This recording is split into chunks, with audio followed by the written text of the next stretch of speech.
Welcome. Sit down, roll up, pour up, turn up and tune in. Because you're now watching the Buncher Bull Network.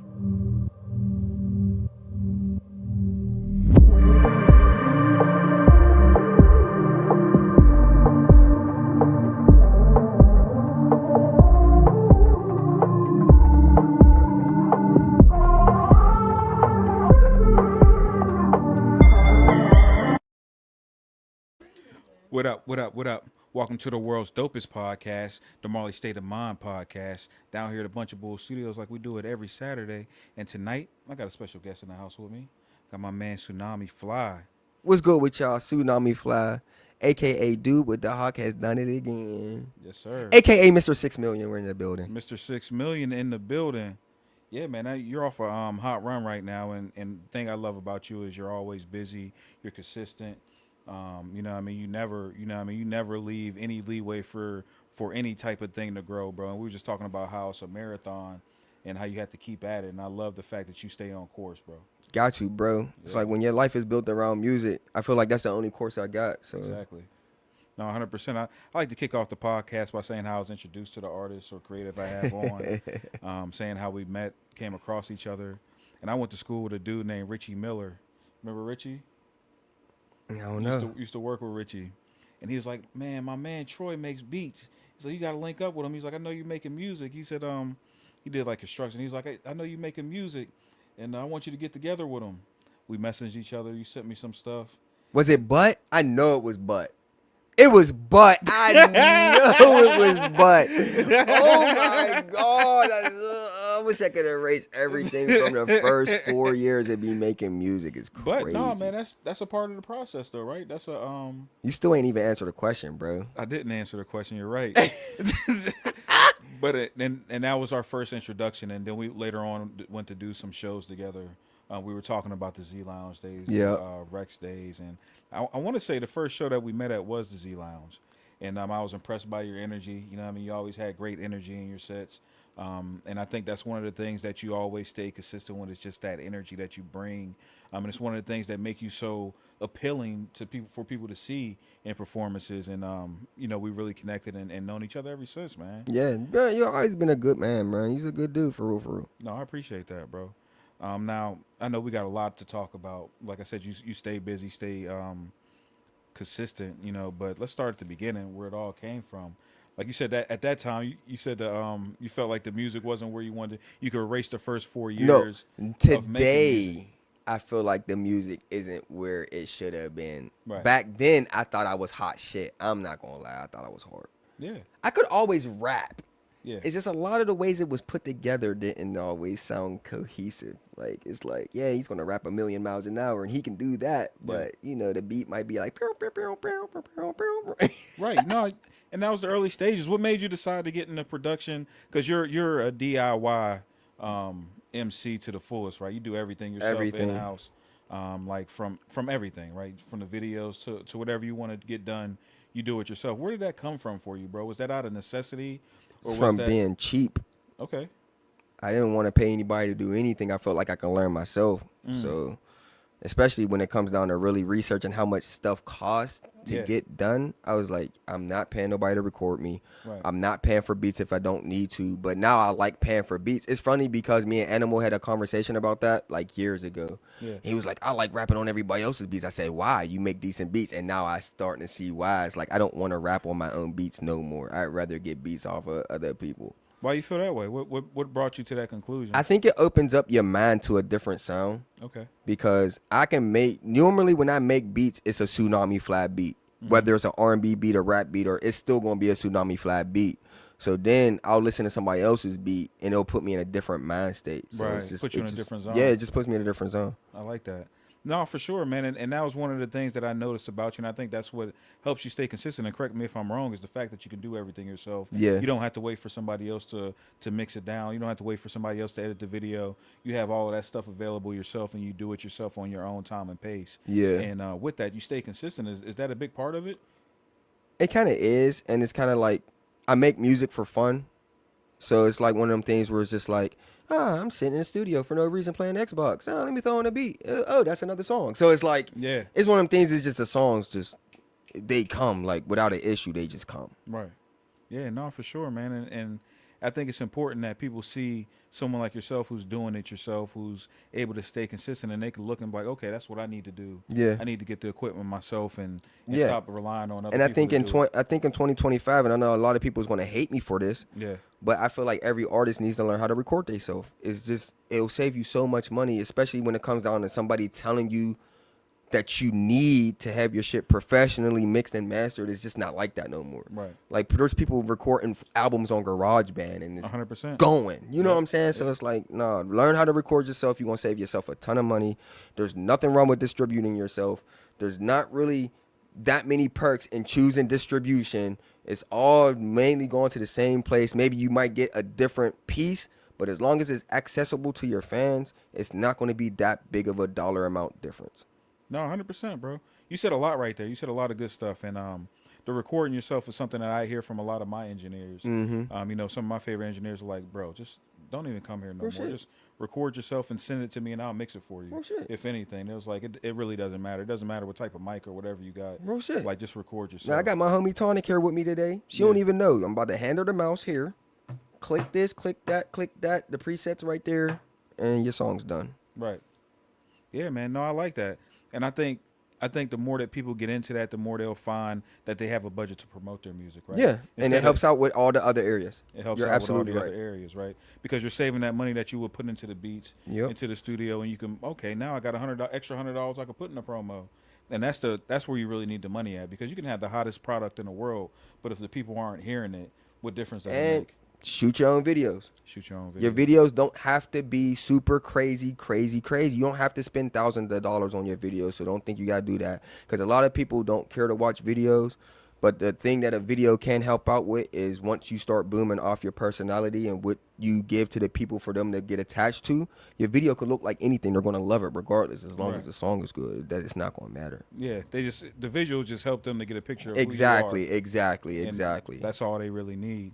So you said you wish you could erase those first 4 years just because of the progression of where you're at now. Yeah. You did a lot of this yourself. What made you get into the music to even begin with, bro? What started you on that journey? I got tired of working.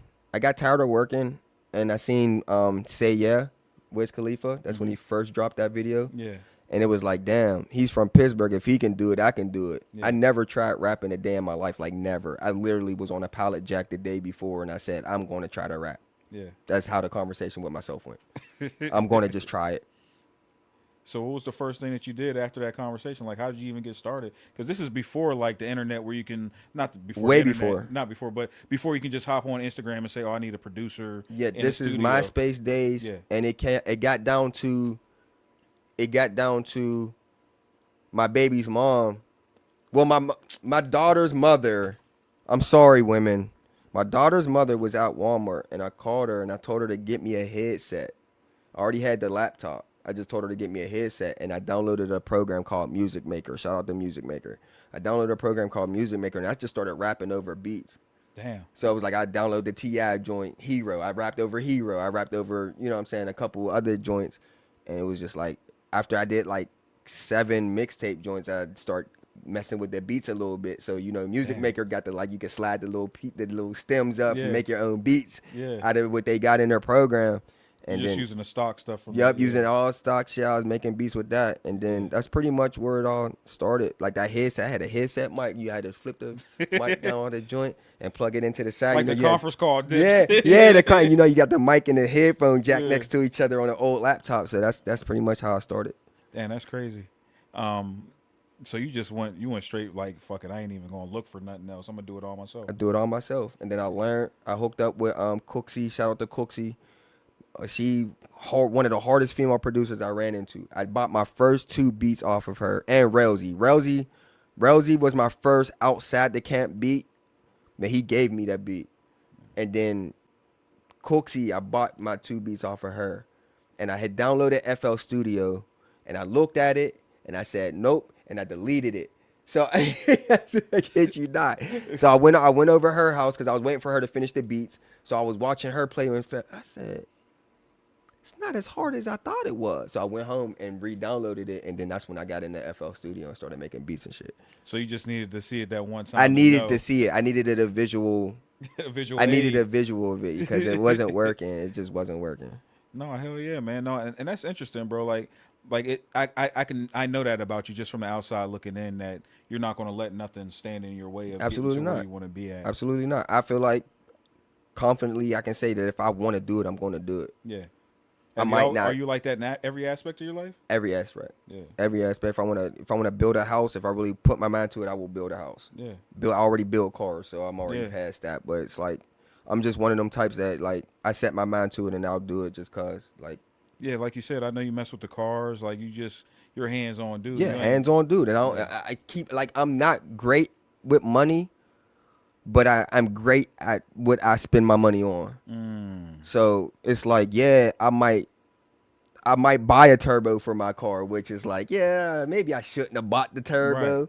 But best believe I'm not paying somebody to put that turbo in my car. Right. You know what I'm saying? So it's like, that's what it is. You might buy something unnecessary, but you're gonna make up for it on the back end. Yeah, exactly. I definitely. You said earlier your BM, and then you backstep. You said your daughter's mother. Why do you think it's important to make the distinguishment between I don't think it's important because there are a lot of BMs out there, but I like her. So it's like I don't want to, you know what I'm saying? You feel it's like a level of disrespect whenever you say BM? Depends. Sometimes it is, sometimes it isn't, but a lot of BMs don't like being called BMs, but they still be BMs. But I wouldn't necessarily say my BM is my BM. Right. She's the mother of my daughter. She's a great mother and we're cool. We have a relationship. Her and my wife have a relationship. So it's like, you know what I'm saying? You want to give her a proper due. Yeah, give her a proper, you know what I'm saying? Yeah, for sure. For sure. So you said you made seven mixtapes worth of music at first. No, 7 songs. Oh, okay. I'm about to say. You know, it was the founding mark. It was like I made a song and it was called Mean Dudes. Trash. Made a song, Mean Dudes. And I showed my cousin more because I had it broke down MP3 and I was playing it in my cars because I was one of the first people in Pittsburgh to figure out you can get a CD player with the USB thumbstick that can plug into it. Yeah. So I had it playing. I was like, Mar, listen to this. He was like, hey, Ski, you can rap for real, Ski. And ever since he said that, I was like, yeah, I'm in. That's all you needed. I'm in. That's all you needed. Fuck it, I'm in. Yeah, no. It's funny when you get that first bit of validation, and especially from someone you respect or admire. Yeah. And you hear that, and it just puts the battery in your back to keep going. Yep. And that was that moment for you? What'd you say? That was that moment for you? Yeah, that was that moment. That was absolutely that moment. Because my cousin, I respect him the most, and it's like one of the only cousins that I really bang with. Like, that's my brother. Like, he's not even my cousin, that's my brother. So it's like, I always seek validation from him because he was there from the very beginning. Yeah, hell yeah. What's up, chat? We see y'all out there. We see Sav out there. She said, what up, Mr. 6 Million? What's good? What's good with you, Sav? For sure. That's another person I got to work with. I got to work with Sav. I fuck with her for real. Yeah, you know, she from around here. I fuck with Sav. Yeah, we had her on the show, too. Make sure y'all check out that episode. Sav can rap. But for sure, man. So right now I'm here with Tsunami Fly. And like I said, I seen you go through the stages, bro. I seen you as Fly Guy, dude with the hawk. I seen all of it. With those changes, bro, like where did Fly Guy come from? Was that the original one? Fly Guy was the original. Okay. And I couldn't think of a name at the time. So my Xbox gamer tag was Fly Guy 2829. So that's how that happened. So I was like, fuck it, I guess I'm Fly Guy type shit. Yeah. And then I got tired of it. It's like, I don't know, I started growing and then I got the mohawk. Mm-hmm. So when I got the mohawk, that's when I ain't gonna lie. Y'all might hate me, I don't give a fuck. I thought I was the shit. Once my mohawk start growing in, I was like, yeah, I'm the shit. So it was like, long story short, my boy had bought a vet. So I was like, bro, you got a vet. You could be dude with the vet because, you know, when people in the neighborhood don't know you, but you're the only nigga in the neighborhood with a vet, you're going to be, you pull up, oh, that's the dude with the vet. That's the dude with the vet. Real shit, so I was like, you could be dude with the vet. I'll be dude with the hawk. Yeah. He's like, I don't really bang with that. I think I'm going to just go with Airbnb Dave. I said, that's the name you, all right, whatever. I'm keeping my shit. So I ran with it. And I fucked with it. And then I was in a booth. I had like every once in a while I'll throw like a studio party. So I'll be like, look, pull up to the studio, everything free. We running it from like 10 a.m. till we feel like leaving. Just pull up, let's just make some music. Yeah. And my man Leezy, shout out to Leezy, he was in a booth, and I was eating grandma cookies. No, not grandma cookies. The archway joints with the raspberry in the middle. Yeah. I was eating some of them, and he posted on because it was the first day I had my bun in. Yeah. So he posted on Facebook. He said, "Yo, Tsunami Fly, let me get some of them. Let me get some of them cookies." So I seen a post, and I was like, I like the way that looked. I like the way Tsunami Fly sounds. So it stuck. Mm. So you went through whenever you went through these changes, were you nervous about reintroducing yourself to the people? Did you feel like you needed to reintroduce yourself I was anxious. I was more anxious than anything because I feel like it was a next stage. And you know how you're always like, I can't wait to hit this next stage. It was one of those. Yeah. Like I knew it was a glow up. Every level was a glow up. So I was like, I'm ready for that shit. Did you have that moment where you had to reintroduce yourself? Like people were like, oh, damn, I didn't even realize that was you, Troy. I didn't even realize you was dude with the hawk now. I didn't even realize you was Tsunami Fly. It's funny because people still call me all three. Yeah. But people still know me as all three. Yeah. So it still works out. It still works. It's like my face is out there so much that it still works out. Yeah. And I still keep the dude because I say dude with the hawk has done it again. On your every tags, right. single track I say that. And then my daughter did it. Dude with the hawk did it tag for my beats. Okay. So it's like, dude, I actually run with dude with the hawk as my producer name. So it's like, you know what I'm saying? Tsunami's the artist. Dude with the hawk is the producer. Yeah. Fly Guy's dead. Fuck that nigga. Yeah, no. Hitmaker does something similar, right? Young Berg was Hitmaker when he makes the beats, when he's rapping, he's Young Berg. Yep. Shout out to Young Berg. I remix one of your beats. Shout out to you. You'll hear it. Yeah, he's fire. Yeah, You'll hear he's it. Fire for No, he's one of the best. I like until Love and Hip Hop, I didn't know how involved he was. Same, and then I said, yo, this dude is literally behind every song I love back in that time. Yeah. Yeah, and now, bro. Yeah, no, he's a beast. And man. now, Hitmakers everywhere. But we got Tsunami Fly in the building tonight, man. Mr. 6 Million. And I know we had a lot of things we wanted to touch on, and I definitely want to get to some of those things and some of those topics. But I definitely want people to get familiar with you as well, right? Because you got a hell of a journey, and I think you're great inspiration for those on that journey. A lot of times I hear guys say like, "Man, seeing you do it makes me want to, inspire me to do it." Do you get a lot of that sometimes? Like, people seeing you? Actually, I'm starting to come to the conclusion that I'm a really good talker. So it's like hidden gems, different things like that. It's like I don't mind talking because I like giving knowledge. So it's like you like teaching. Yeah, I'm a teacher, leader, all that stuff. So it's like when it comes to it, if I can help you, I'll help you. I've always been that type. I've never been a gatekeeper. I've never been one to withhold information. Yeah. If I can tell you something that'll help you along your journey, that'll make me feel better. Yeah. No, that's a blessing within itself, right? If you can give people knowledge. Yeah. The whole give a man a fish, he eats for a day, teach him how to fish, he can eat for a lifetime. And why wouldn't you want to teach your brother how to eat for a lifetime? Exactly. You know what I mean? So we started off, we're doing doing the beats off of off the industry joints. How do you go from that to now making your own music? You said you bought 3 beats. Were those beats that you bought, were those the first time that you had original instrumentals?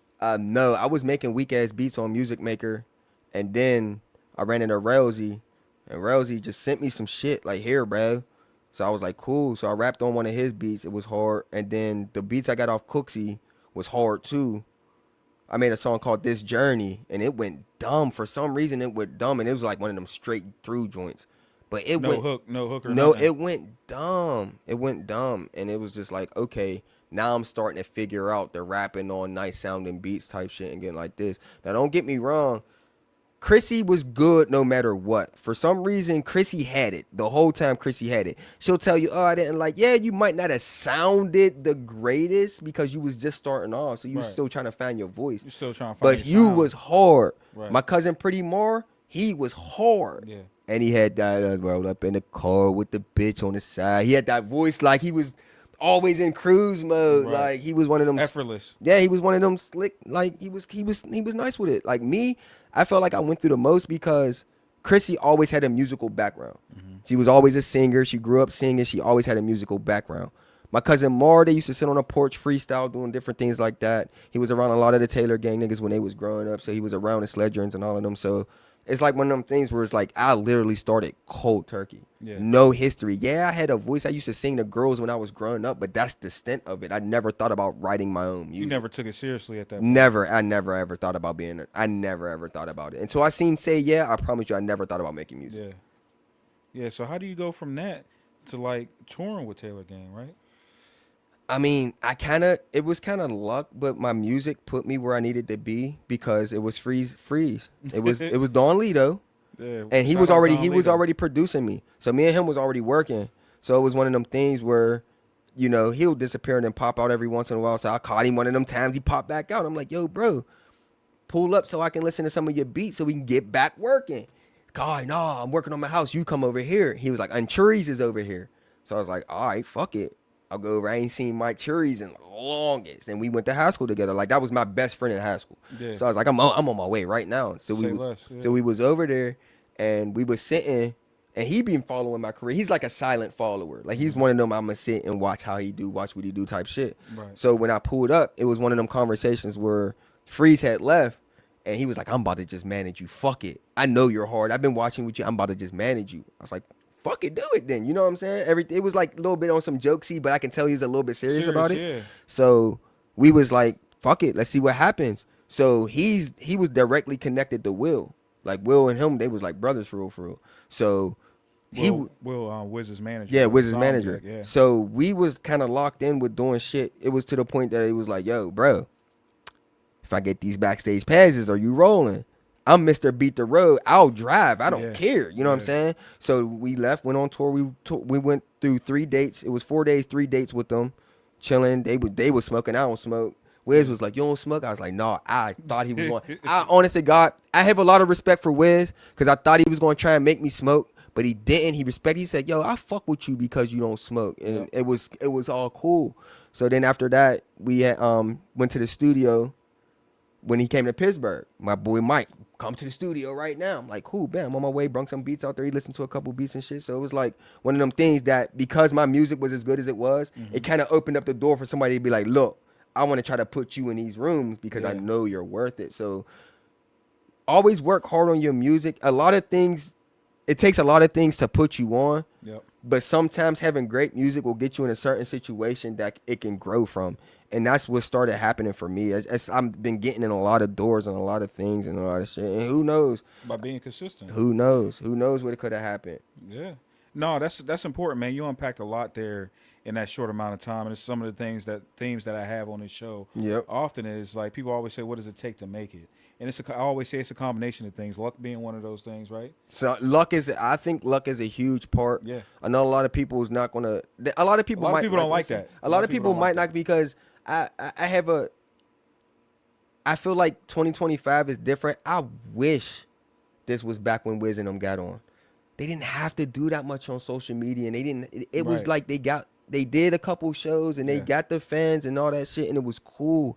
Now you gotta have this online personality and all this, and it was like me and Jeff Cobbs had a conversation whenever he came to my crib. DJ Chevy, shout out DJ Chevy, and I told him because sometimes this ain't Chevy be in his ways, and he like the old school way it is and shit. I'm telling him like, bro, like think of it this way, bro. You set up a focus group of 10 people, right? You take an artist and put them in front of them 10 people that know nothing about this motherfucker. What's the first thing they're going to see? What you look like. Yeah. First thing they're going to see is what you look like. So they're already forming an opinion about what you look like before they ever hear a track. Yep. Second of all, they want to hear how you speak and how you move when you're speaking. So now they're reading you still before they hear a song. The third thing they're going to hear is a song, but if they love the way you look and they love the way you speak, sometimes your song can be subpar, but they'll still love you. And that's what I was trying to explain to him. I was like, it ain't going to always take the best song. You got to put you out there, and people got to fall in love with you. They got to feel like they're you. They got to want to be you. Yeah. And your songs will follow after that. They got to feel like they're friends with you. They can be friends with you. Your song depth can determine your longevity. Yeah. But you know what I'm saying? You got people like No Shade to Uzi Vert. I feel like Uzi Vert bullshits on a lot of his songs now. He goes in there, puts on a decent beat, freestyles the whole joint, puts the auto-tune on, and it sounds good to listeners and all that shit.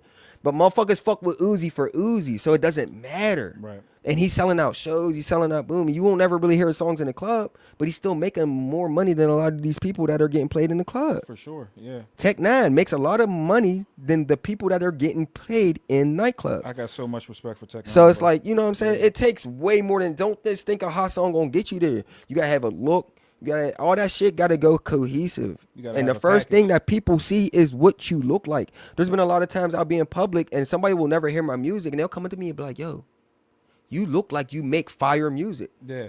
I didn't even tell you I made music. You know what I'm saying? But it's like something like that is people need to understand, because a lot of people just don't get it. And you got all these people out here rapping, coming to shows looking beat up and like, yo, put some effort into what you look like. Into the package. People have to be attracted to you. They have to like what they see.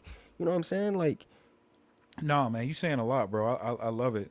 And that kind of does go into it, right? Like, because luck's a big part of it, putting yourself, getting in the right. But also, once you get that, and you said longevity with the songs, which goes into it as well, right? Once you get that opportunity, once you get that break, you got to make the most of it. Yep. And your talent has to prevail through that. Yep. Because if you get that lucky break and you see whomever, name the executive, and they see you're in the room with them, now you got to let your talent shine. Yep. And now your consistency got to carry you along the way. Yep. You know what I mean? Like, so if you have the lucky break, but you don't make the most of it, then it don't matter. It don't matter at all. If you had a lucky break, make the most of it and have the opportunity, you can be a one-hit wonder and it's all gone. Yep. But if you have the lucky break, make the opportunity and stay consistent, now you're becoming a legacy artist. Now you're building something with that. Yep. Now, when you were saying about the package and stuff, when did you start figuring that out, bro? When did you start figuring out that you had to put these things together? Because it seemed like you have figured it out. It seems like you're very intentional in the being honest with you, being honest with you, names, all that. I seen my name starting to grow when I grew my mohawk. I had 2 girlfriends at the time. It was my wife and my girlfriend. That got me the craziest attention. But a lot of people was like, yo, that nigga Troy's the shit. You know what I'm saying? So it was like one of them things where it was just like, I started seeing other things working other than music. So it's like, oh, he has the mohawk. Everybody wants to talk about the mohawk. Right. Yeah, but people was attracted to it. So it was one of them things where I started seeing that, okay, people was attracted to different things. And I'm starting to learn that shit. So it's like I'm learning how to reel people in just off of who I was. So it's just like, it ended up starting to work out. And then it opens up your eyes, because, a lot of us will always cry. Everybody cries online. No one supports me. No one does this. No one. Why should we? Yeah. Ask yourself that. Why should we? Just because you make music does not mean we have to support you. Yeah, it doesn't mean I'm obligated to. It doesn't mean shit. Right. And that's what a lot of people fail to realize. And they get so hopped up on not getting support when it's like, why should we support you? Yeah. Why? Yeah, I watched some of your last interview, and I heard you touch on that. And I think that's you're speaking truth, right? Yeah. Like, a lot of people take it for granted because someone knows you, that they're automatically inclined to have to support you. Yep. But give them a reason to, right? Yeah. And I think the actuality of it is, the reality is, you don't want those people to support you anyway. There's 8 billion people in the world. Yeah. Who cares if the 10, 15, 20, and that's 100 people don't support you? And that's another analogy that I had was, whenever you're coming up in a music game, right? You have your supporters.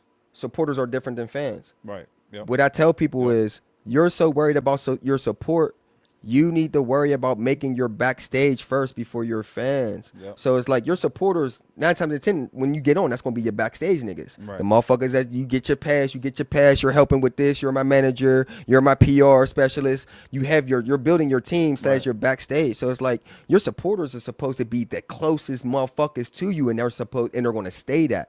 You're my peer. Me and you love each other, but you're my peer. Right. So it's not one necessarily like, oh, Troy has to support me just because. It's like, no. It's like, he got his own thing. Yeah, it's like, I got my team, we got our joint. That's who I want my support from, is the people that are walking hand by hand, foot by foot with me. Right. Everybody else is fans. Right. If you don't fuck with me, you don't support me, then you're neither. Right. But you're either a fan or you're nothing. My supporters is my team. Right. My supporters are the people that's closest to me. So that's the only people I need support from. I think that's strong, bro. You saying some shit tonight. It's good to distinguish between those things. It is. You have to know the difference. People can't distinguish between a fan and a supporter. And that's why the showcases are dying. That's why a lot of these things, they don't work the way they they're working because everyone's so interested in showing off for their peers, and there's no real fan bases that come to these things. Yeah. And it's like no shade to nobody, but I'll tell you this to you. I've told y'all the Joshes. I've told the Joshes. I've told the Jeff Cobbs this. I said, yo. So how are y'all promoting to the outside world that might want to hear these people music? How are y'all? Right, and this is my some of those names that you said, right? Not all of those names, but some of those names you said, and then you're charging artists these prices to support your career. Yeah, essentially, right? Because what are they gaining from these things? Like the people that they're bringing to see them are going to see them anyway. Yeah, they're going to see them at the crib. You know what I mean? So I could throw a show in my garage and just charge people out there like, support Tsunami Fly, y'all my fans. This is your support. You got to bring something to the table. It's got to be an investment for these artists. And that's why I said it's up to the artist to realize, like, what's an investment for me and what's me just spending my money. Yeah. And you have to be smart because I hate to say it, but there's a lot of people out here. When I first did the debut, there was people calling me wanting to manage me. And they're like, yo, we want to manage you. Cool. Let's see how this works out. And then they'll text me the next day like, yeah, do you want to open up for Scarlett? I can get you this for this price. No. Yeah. I can get me that for that price. Like, no, I don't need you for that. No, I don't want to pay for nothing. I don't want to pay for nothing. Right. So it's like one of them things where you just have to know because there's a lot of people out there that just want the bread. There's a lot of people out there that just, you know what I'm saying? And you have to be smart enough. You have to be smart enough. It's not, you can't really get mad at people. Oh, they're taking money off of my people. No, your people's giving them their money. Right. Everybody's going to hustle. There's a million hustlers out here. 100%. There's a motherfucker that'll steal something from Walmart and sell it to you and charge you the price that Walmart was going to charge you. Yep. You can't get mad at him because he was smart enough to do it. Right. Nah, real shit, bro. 100%. Like, you can't be mad at the game. And if you see your people out there getting burnt like that, you better put them on game. Put them on game. Teach them so they don't get burnt. Hey, listen, bro. That ain't the move. Let me put you on. But no, and that's important that you learned all those steps along the way. And I think one of the things that I always notice about you too is you're good at mobilizing, right? You're good at creating a team and having people around you and putting them in Sometimes. I'm starting to question that, to be honest with you, bro. Why you say that? My team making skills might be butt. Why you say that, bro? Because, bro, everybody that I be pulling in, bro, they I don't like them no more. All of them? We're just getting started, Tonic. Yeah, we're just Shout out to Tonic. She's over there sitting. She put her makeup on. She got her boots on. And, she looks nice. Shout out to Tonic. But it's one of them things, we'll have bro. you come on screen so you get the L. You said you want to smoke. Yeah, if you want, come. You can walk. Come. So that, the viewers your face and shit. For sure. I'm surprised she ain't pulled her sunglasses down. Swear. But I'm like, see the face, get to know it. For sure. But, yeah, it was like what was we talking about, bro? We was talking about you putting a team together. Bro. My team. Shout out to Lady. Shout out to Benji. And then everybody else is just a toss-up, bro. Brody's cool. Okay. Brody's cool. Hefe's cool. But, bro, I ain't gonna lie, bro. I don't know. The last run that I had was kind of fucked up, bro. Which one was this? Was this the Lame Gang? Lame Gang, bro. Ever since I started Lame Gang, just been trash, bro. It's just people don't really be loving me for real, bro. Living above mortal expectations is the best acronym you're ever going to come across. Am I lying? You're not lying. Did you see it? Yeah. Living above mortal expectations is a godly acronym. I think so. It's the people, bro. This is the thing about that. People are in your life for a season, right? Yeah. They're not meant to. Some aren't meant to be there forever. Some are. Some are meant to be there forever. It's not that you failed in putting those teams together. They were there for their purpose, for their time, for their season. I failed, bro. Why do you say that? Because I did. What dynasty I should have known from the beginning because there was red flags at the beginning. Did it work for that season? No. Then you failed. I failed, bro. Look, bro, we was dating this girl and she brung her sister in. Yeah. And as soon as she brung her in, for those who don't, because they may not know about the poly, so they probably we were dating this girl. Yeah. So you're poly. You have a wife. Yes. Beautiful wife, amazing, talented. Yes, wife. he just dropped something on the debut. Make sure y'all go watch that, Chrissy. I seen that. She killed that shit too. Represented. You see her punch the wig, bro? She put the wig on the mic and punched the wig, bro. Killed that shit. So you said you guys had a girlfriend at the time. Yeah. And she brought her sister into the fold. Yeah. She makes music, the sister? Yes. Okay. And she's actually good. I'm not going to hate on her music. For sure. It's just as a person, she's not really the best, but it is what it is. It was one of them red flags where it's just like, as soon as we was acquainted, the first thing she did was tell my wife all the bad shit about her sister. And at that point, I should have known that. You should have seen the red flag. I should have seen that red flag. Yeah. And me and her dude was cool, but there was a couple red flags with him that it was just like, once I seen that you did that, or once we argued about that, because we would have like dumb arguments about, oh, I dropped this. Why ain't you head over heels about what I dropped? And then my argument back was, first of all, did you tell me you was dropping it? And then second of all, we still have business that we have to conduct that you're not conducting on your end. Were they new to the music? I mean, like on that level, like doing it the way that you do it? There was fuck no. Okay. I'm sorry. I didn't mean to say fuck. If you're any, I'm sorry. No, I don't want to be rude, but it was one of them things where it's just like, The reason I inquire is because maybe they didn't have the professionalism down. Maybe they didn't understand that aspect of it. You want to know what it is? I'm gonna say it because I haven't really talked about this shit live, but a lot of people feel like they're hot shit. So they feel like they're hot shit. Here you go, sis. They feel like they're hot shit, and there's underlying reasons of why people don't 100% fuck with you. Right. And we go through that a lot with Chrissy. It's not even just me.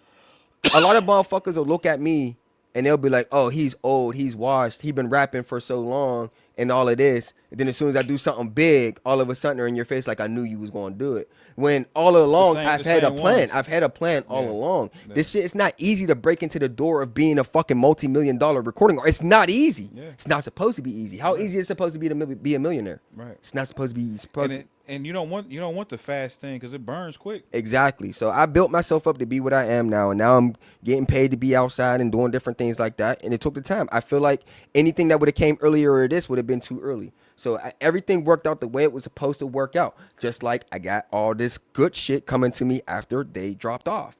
It needed to happen. It needed to happen. So it was like, back to that story. It was like we was arguing about dumb shit, and it was like, we conduct business. One thing I am is I'm a people person.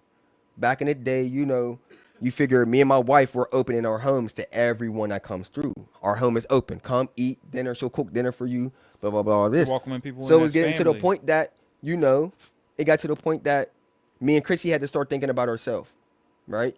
So it was like one of them things where me and Chrissy just lost the biggest job we ever had in our life. We own our house, so it was like shit's happened. Blah blah blah. So it was like we came to the conclusion that if we have people coming over using our water, using our electricity, you can use my cameras, you can use my studio, you can mix and master your song, boom, boom, boom. You can give me $50 a month. Yeah. And that covers everything. That's crazy reasonable. I wasn't getting it. That's and we crazy argued reasonable. about it. Yeah. We argued about $50 a month. We argued about it. Yeah. Never got it, but we argued about it. A couple times. Panda paid me a couple times. Panda might pay for me a couple times. Right. But I never got it. Like it was, and then we argued about it, bro. And I was wrong. In his eyes, I was wrong about that. That should have been my red flag. And you mentioned like sometimes people have like an entitlement thing. They think that they're hot shit. They do. And I think that's the other reason I asked were they new to it, because a lot of new artists have this. They do. Because they made a good song or someone tells them they're good. And they make good. I'm not hating on their music at all. They make good music. It's just as far as being people and knowing how the game works and how it can operate. They could have had the whole world. Yeah. They could have had the whole world. And now I'm out here touring, out here with the baddies every weekend, and I'm out here. And now people still doing what they're doing. No shade to what they're doing. Right. But, we're going to... They didn't see the vision. They didn't see the vision. They never do.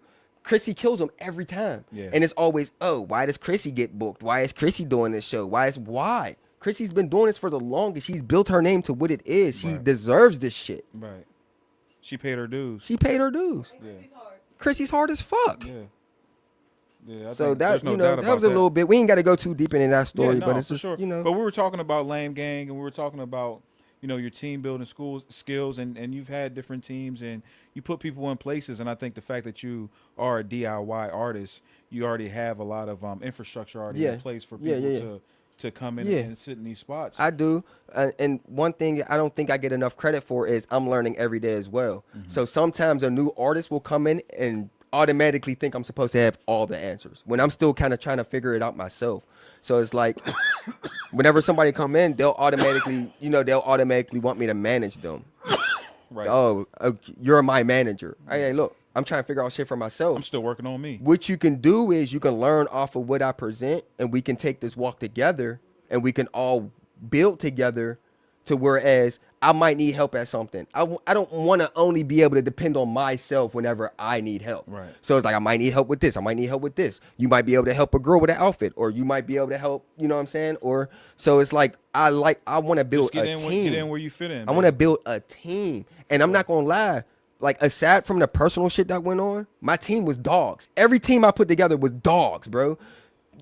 A lot of their music ain't being touched by a lot of people out here. But as far as like a lot of people just have to get over that personal thing. And it's just like, if y'all had enough faith to come and fuck with me from the beginning, just have faith and walk with me because I'm going to get somewhere. It's going to happen. It might take 2 years. It might take 3, it might take 5. It's going to happen. And every year I've progressed in this music industry. Every year I have. I think a lot of the problem with today is people expect instant gratification.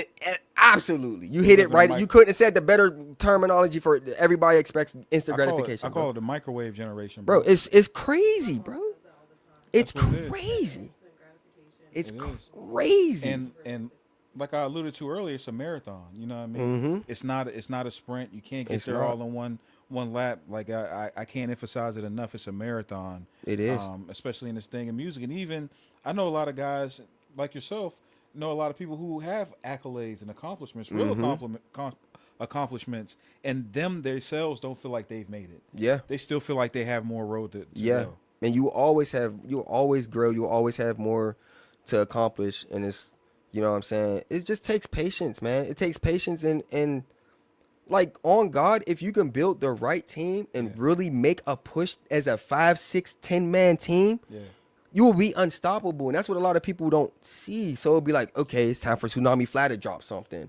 We might give him 50%. Right. We're not going to give him the whole 100. Straight up. We're going to give him 50%. Whereas if somebody else drops something, it's like, all right, let me make sure your shit's mixed and mastered, sounds good. Let me make sure everything's cool with that. Let me make sure everything's cool with that. And it's like I'm used to giving people always 100% of everything I got. So it's just like one of them things where I feel like that held us back a lot. But like I said, all that needed to happen for this process, everything to happen today. Yeah. Because today's crazy. Today's dope. And today you're on the world's dopest podcast, the Marley State of Mind podcast. Shout out to the Marley State of Mind. Before we go any further, I don't want to forget, how can the people get a hold of you on social media? Tsunami Fly on everything. If you know how to spell tsunami, there's a T at the beginning.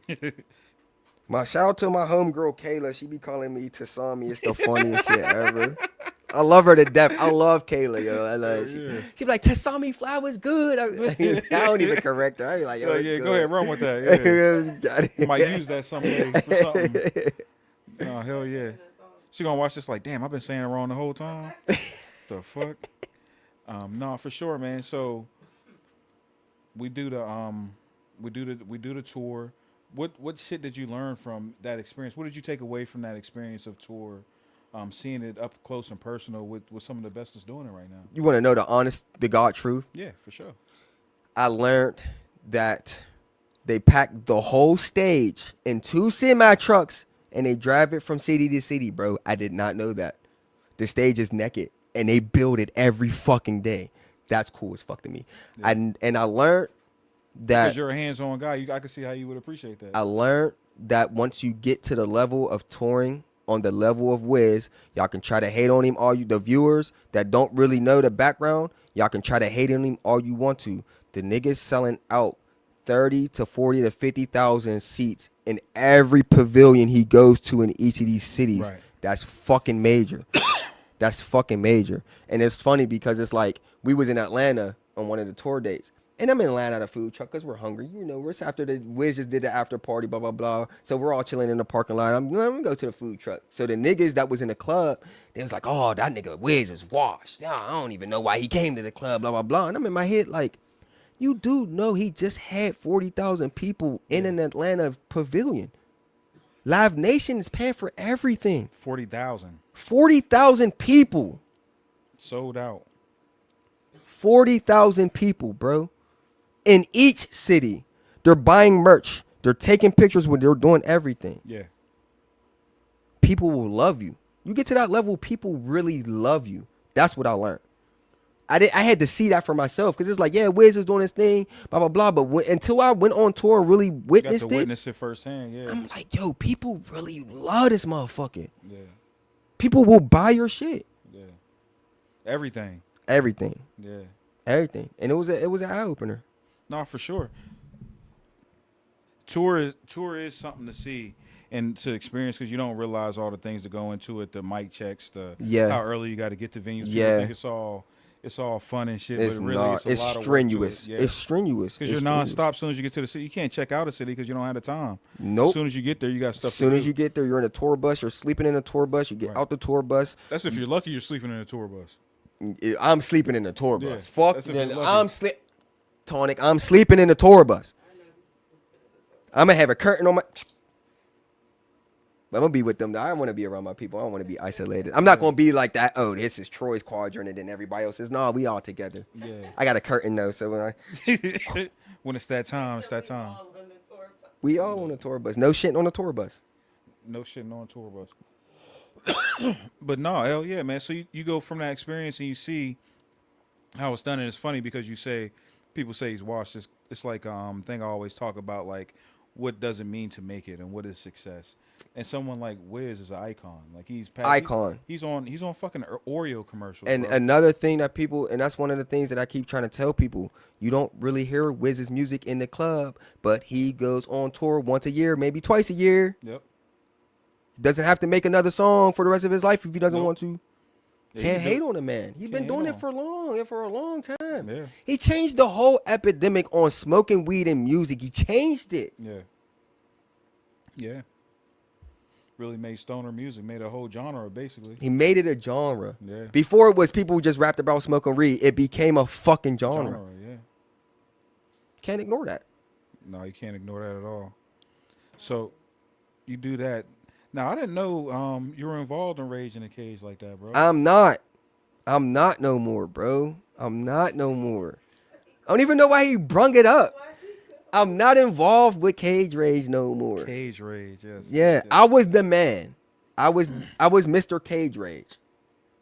And then I got hated on, because that's what we're going to call it. We're going to call it hate. Gotta call a spade, bro. And we're going to call it spade a spade. People got mad at me. People were probably still mad at me. I don't give a fuck. Long story short, people was taking credit for what I did. Yeah. I booked all the girls for that specific time. I booked all the girls. I was putting together a VIP list with 50 people, and then I had Grimo putting another 50-person list together. Then I had Josh putting another 50-person list together.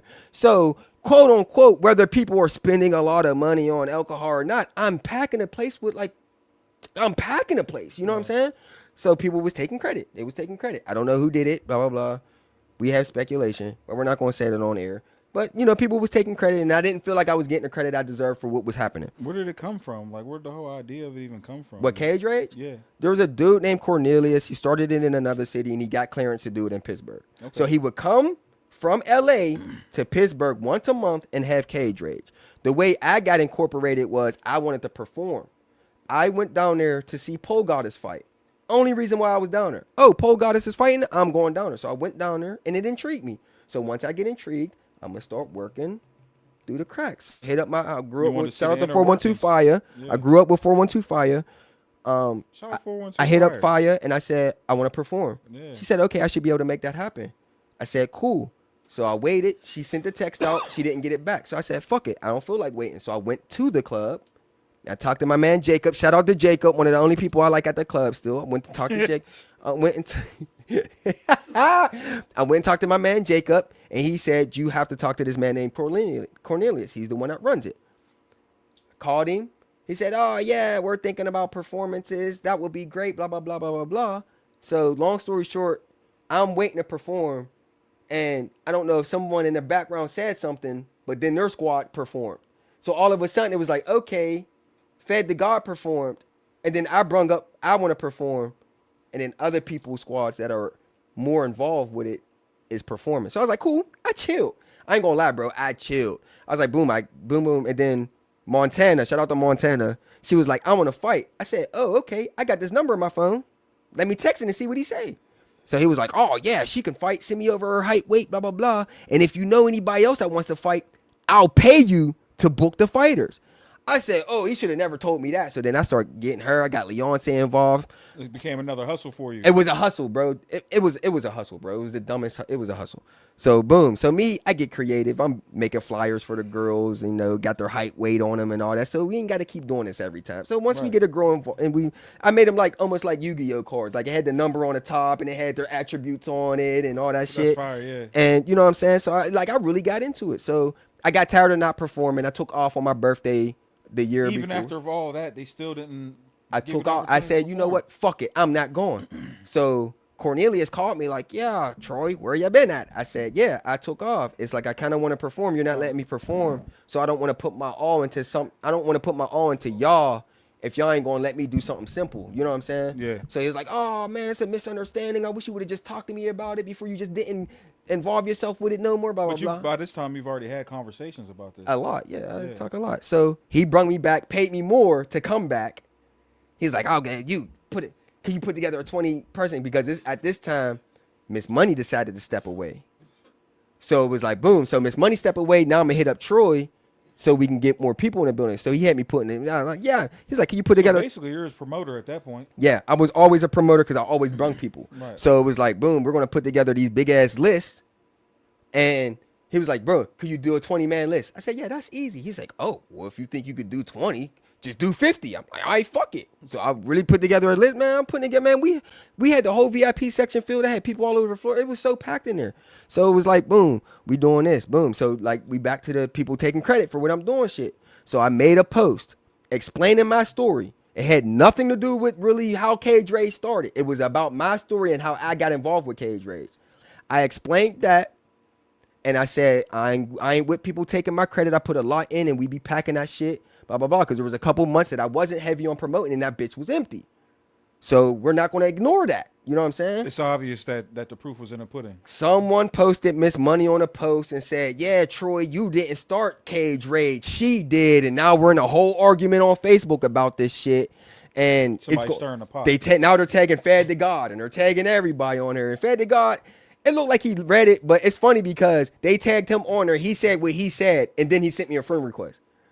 So, yeah. Okay. So it was like everybody didn't fall into the bullshit that they tried to spark up from saying that. So it was one of them things where I got a phone call from people that's like, oh, you need to apologize to sir. I said, look, man, I'm not doing none of that. I said, I never said I started Cage Rage. People can feel however they feel, but don't act like I'm not adding to y'all platform. I'm adding to it. Don't act like I'm not adding to it. Like you weren't part of the team. Yeah, don't act like so whenever people's in a ring saying, yeah, go on this website to fight or come to me to fight or go to her to fight. And I'm looking at them like all 8 of them fighters are girls that I booked. How are you not saying my name for that? Right. Yes, I might have a problem with that. Absolutely. Everybody's like, oh, you should just get your money and leave. No, I don't do that. Because at the end of the day, if somebody with $1 million walks into that club and they walk up to somebody and they say, who put this together? And they don't say me and they say them, am I supposed to ignore the fact that I just got ignored for an opportunity that I could have possibly had? Yeah. No, I'm not. No, I want all my credit and I want people to know what the fuck I'm doing. It's that simple. So time goes down, blah, blah, blah. So now I'm in it. Boom, boom. They're paying me big bucks. I don't even want. They was giving me like a nice little penny to come here and book all the girls. So, you know, girl named Delphi had beef with a girl named Morg. Let's set up the fight. The manager that oversees it, he knew they had beef. Delphi had already wanted to fight Morg when she knew Morg was fighting. She said, I want to fight Morg. Period. I don't give a fuck who she beats up. I want to fight her next. The dude that I go to that oversees every move I make says, oh yeah, Delphi called her out. Let's give her what she's asking for. Cool. The fight was booked before we even knew they had beef. So we found out they had beef and me and him compared our notes. He said, oh, they got beef. It definitely got to happen now. Bet. I'm excited. You know what I'm saying? I'm from the street. I'm from the hood. Let's see this shit go down. You know what I'm saying? Yeah. So fight night comes. They were in there. They've been talking shit on Facebook for a whole month. Fuck you, bitch. They doing promo. You could pull. Oh, it's the best promo ever, bro. Cage Rage night comes, you could not see from outside of the fence. Everyone's up on the fence, and you would have to stand on top of something to see over the people. There were so many people waiting for this fight to happen. Yeah. So the fight, it gets out of hand ASAP. Like Superman punches over referees that's trying to stop the fight. Boom, boom, boom. It's going down, bro. They was mad at it. They hated each other. So I don't know exactly how it happened, because you could look at the footage, but it's hard to see because everything. But somebody got swung and her glove came off. So the other girl took her gloves off and was trying to jump over the ref. So we broke it up. Yeah. We took them to the respective locker rooms. You go in this dressing room, we'll take you to the locker room. It's over. Right? So dude goes on. Look, listen, this gets funky. It's funky, This bro. is crazy, yeah. Dude became a manager. He wasn't even a manager yet. He goes to become a manager in Kansas City. He's training for 2 weeks to become a manager. What? He comes home, calls me and says, yeah, I'm going to have to suspend you for a month. I said, for what? They was like, yeah, for that Morgan Delphi fight you set up. Yeah, the bigwigs asked me about that when I went in there, and I have to suspend you in Delphi. I said, why? He said, because Delphi was talking stuff online and he kept it going, so I have to suspend you with Delphi. I said, okay. That don't even make sense. I said, okay. I ain't even argue it. I said, okay, whatever. I kid you not. The day after that, I got linked up with a club, so I invested into a nightclub. Okay. So I built a studio there and all that shit. So, you know, sometimes shit got to fall off for other shit to happen. I ignored it. I kid you not, I ignored it. I said, fuck it. I still said fuck Cage Rage, but I still wasn't like, I didn't go online and bash him. I didn't do none of that. Yeah, if somebody asks, I'll tell them the story, but I'm not just out here telling the story. Right. This is like my first time really running through the story. Like I did a little bit on Button Push's pocket. I didn't really get into it. Right. So he texted me 2 weeks ago. This is fresh. He texted me 2 weeks ago because I posted Delphi's post because he was explaining why she got fired from Cage Rage. And I said, yeah, this is the reason why I got fired too. And he texted me like, yeah, you caught a stray because of the way Delphi conducted herself online. I said, bro, nothing you're saying makes sense, bro. Right. You're not going to keep telling me this shit. I said, what does another person have to do with me? Because you booked the fight. I said, bro, we all booked that fight. We all wanted that fight to happen. So why was I the only one that caught the bullet? Oh, it had to happen. I said, bro, it don't matter. And then my wife brought up a perfect point. She was like, how did they even know? What did she say? She said something like, why did he even bring up your name when the situation came about? It should have just been about the girls fighting and what was done after that. Why did your name even come up in that situation? Yeah. And I was like, you know what? You got a good fucking point. And then another thing that was missed, because I didn't argue it. Like I said, I didn't argue. I let it go. Delphi, who got suspended, worked for the Spearmint Rhino. So what the fuck does anything that she do got to do with me? And she actually works for your company. She's an employee of yours, yeah. Right. They wanted to get rid of me. All they did was cut budget. They cut my budget, and now they're probably giving a bitch. I'm sorry. They're probably giving a chick, because I don't like her neither, for real. We can talk about that when we talk about the baddie segment, if you go and talk about that. Yeah. They was giving me a decent amount, and they was still giving me a bottle in the section. They're probably only giving her a bottle in the section and maybe a couple hundred, if that. They knew what they was doing. Like you said, they were trying to cut budget. And they're still using the girls that I introduced to it. Right. Right now, this card got 4 of the girls that I introduced to Cage Rage, and the other 4 are a couple of new girls. So they basically got what they needed out of you. They got what they needed out of me, and then they cut ties. It's cool. It's going to cost a lot to get me in there now. Yeah. Let's talk. You want to talk now? Y'all wouldn't let me perform in there now? Let's talk numbers. Yeah. Because if I perform in there, I'm bringing heads. Let's talk numbers. It's going to be a couple grand. I ain't hearing nothing less. I'm not playing with them. No, we should. And that's a good transition, right? Mr. 6 Million in the building. How did the debut come about for you? How did you even get put on to that, bro? Me and Chrissy was looking for the next hit. So it was like, we need to figure out something else. And I knew about the debut, but I wasn't into it as much as she was. Okay.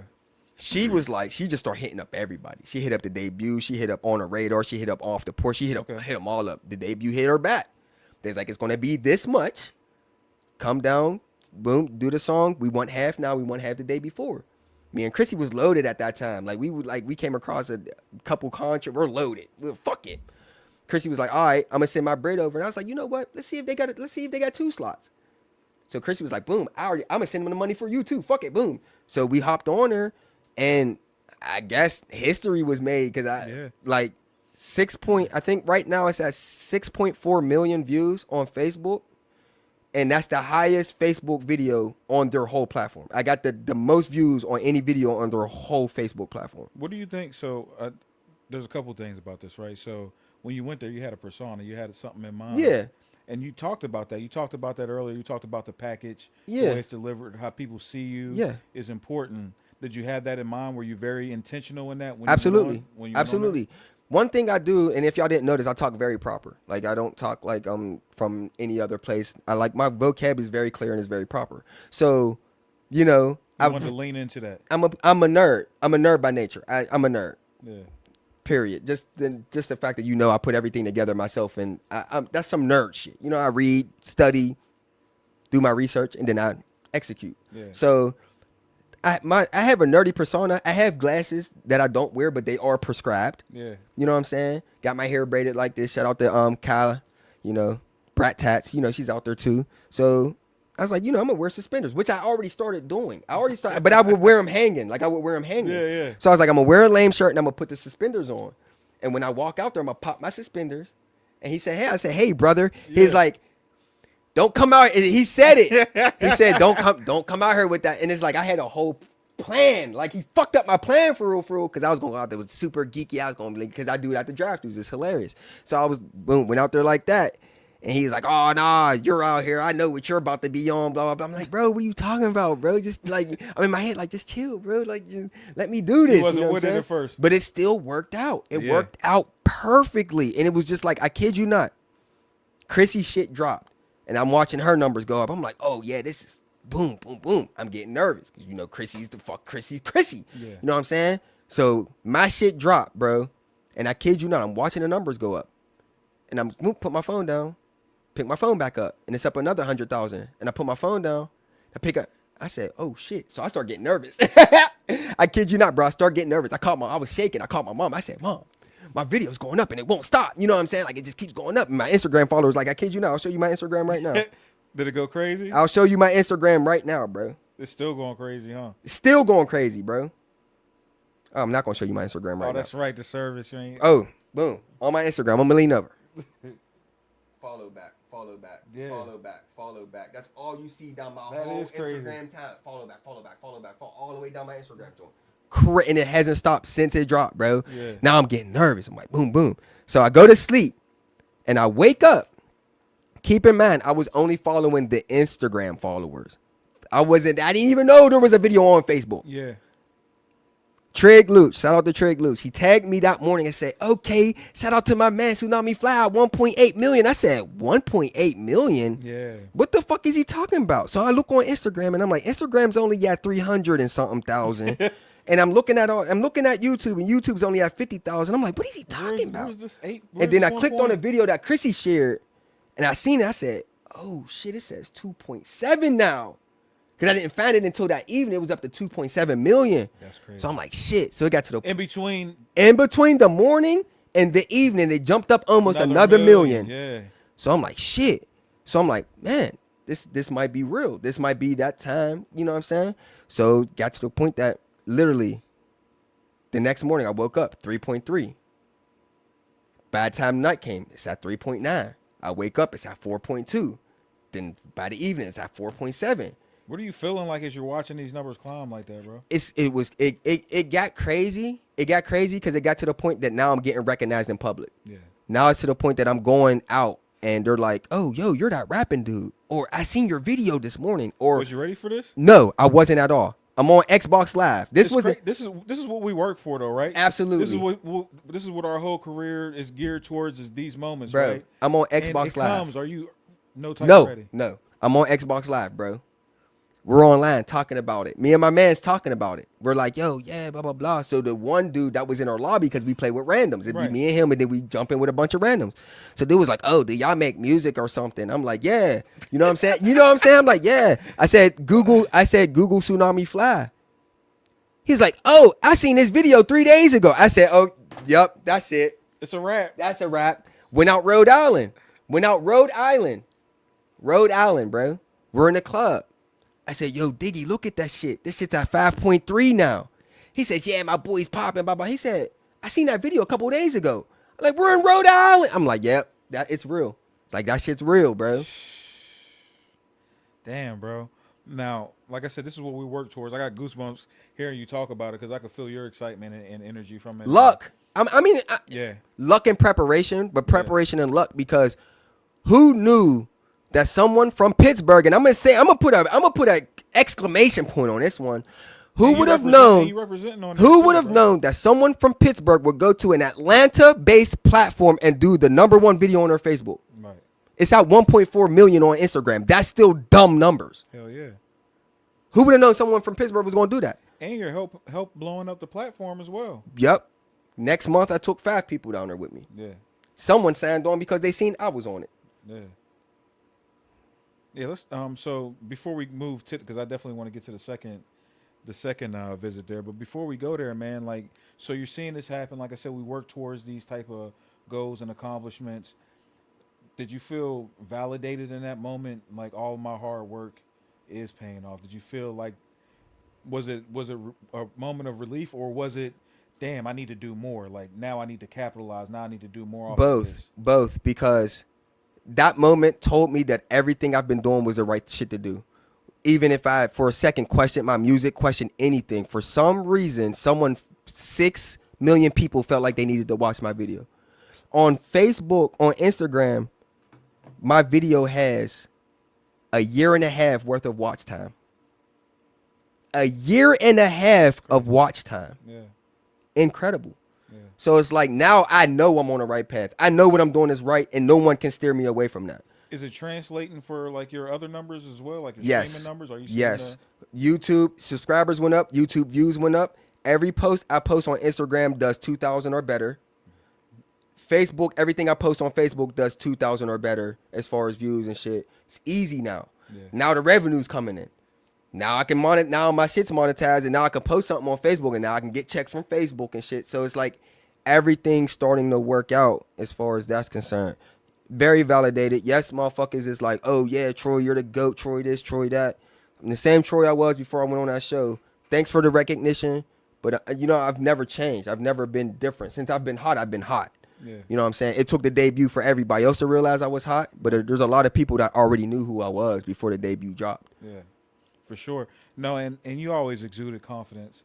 Anytime I see you out and about, man, you always exude confidence, and you're always very sure of yourself and what you're doing. And I think that shined through in what the people seen. And not only that, man, your intention, right? You being so intentional in these things. Mm-hmm. It's not by mistake that this happened. Like we said, it's luck. It's a little bit of luck involved. Mm-hmm. But everything that you've done to this point build up to that moment. Build up to that moment. Everything I've gained and everything I've lost built up to this moment. Absolutely. Everything you learned along so the I way. wouldn't change nothing. I wouldn't change nothing because without that shit happening to me, I wouldn't be here today. Honest to God. Yeah, bro. I got goosebumps talking about it. That shit's fire, bro. What up, Perk? We see you. Thanks for checking in, bro. Yeah, he said shout out to gang. Your video was fire. Appreciate that, bro. Yeah, for sure. So yeah, man. So you do that segment, it goes up. You're going crazy. Did they reach out to you about coming back, or did you reach out to them? Nope, we jumped back. We jumped back on before we even had time we jumped back. We was like, yo, we got to do this. We got to run it back. Yeah. So what had happened was I seen my numbers going dumb crazy. So now I'm putting a plan together. Now I'm thinking about other people. So I calling people. Good Seth did it on his own. He called me. He said, yeah, Troy, you inspired me. I already paid for my slot and everything. I said, oh, shit. Yo, Chrissy, get them slots situated and boom, boom, boom. So then I called Benji, made Benji do it. Called my daughter, Wavy Nay. Shout out to Wavy Nay. I made her do it. Yeah. Me and Chrissy was already locked in. Right. Lady and her dude went down there. They looked at the numbers I did, and they signed on to it. So we went down there 6 deep total as far as performers. We had 6 Pittsburgh performers down there this time, and it was dumb. It didn't go crazier as far as numbers, but as far as like Pittsburgh, yeah, Pittsburgh. Motherfuckers know who the fuck we are, and they said it multiple times a night, even before we got them performing, and I clipped it because I watched Good Seth's performance, and it skipped to the next one, and at the beginning of the next one, it was like, we got Popeye's chicken in the building. We got Navy Wavy in the building. We got Beat That Hoe in the building. We got, Black and Yellow in here deep. And they shouted us out. And it's just like, that's shit that you work for. But it's like, I feel blessed that I can do that for other people because I do it for myself, but I also do it for other people. So everybody that's around me, I want my city to grow. I want my city to be a staple in music. We make great fucking music. Since a lot of times motherfuckers don't know how to go about it. And it's like people go about it. So I wish I can switch people's mind states to the point that, you know, people, it's like, no, that's a lie. If anybody ever comes to you and tell you every opportunity that comes your way, you need to pay to do it, it is a fucking lie. Right. Be meticulous, plan your execution. Everything is not a good thing, but in 2025, it's starting to get to the point that you can plan your steps step by step without making a lot of mistakes and about wasting a lot of fucking money. Yeah. It's getting simpler. Yeah, it's getting harder, but it's simpler at the same time because it's like, yeah, me and you both know. When was the last time I seen you perform? I don't know. Yeah, ain't no telling. We don't do showcases no more. Showcases are washed. And people will make you feel like you have to spend your money on that shit. And you will think you're not doing enough if you don't. Right. Whereas we have internet. We have streaming platforms. I just ran across a dude on my fucking Instagram scrolling. He freestyles about what's going on while he's dying on Xbox. Beat hard as fuck. I think I'm about to die now. I think pow, the nigga's down now. You know what I'm saying? Like he's free. And it intrigued me so I had to follow him. I had to fucking follow him. There's so many different avenues and so many different ways to get on other than just being, I need to make music and show people my music. Bro, my daughter showed me these cleaning videos. Like, look, like people were making cleaning videos on TikTok. I'm like, you watch this? She's like, yeah. Chrissy follows just watching people cleaning? Chrissy bases a lot of how she cleans because she owns a cleaning company. She bases a lot off of how she cleans off of what she sees on social media. She will research better products to use, products that's not even out that she can obtain because someone's promoting on TikTok. It's like TikTok is the wave now, and they're cutting checks. Yeah, you don't even have to be you could be a rapper, streamer, and be a There's not a lot of rappers that got more money than Kai. Yeah. Period. Yeah. Drewski is fucking them up. Yeah. This man Drewski. This man Drewski, keep in mind, Ja Morant, right? Pistol situation. Did he lose endorsements from that? Oh, yeah. This man Drewski has all of his endorsements. He dressed himself up as a white man. Yeah. And went to a rally. What?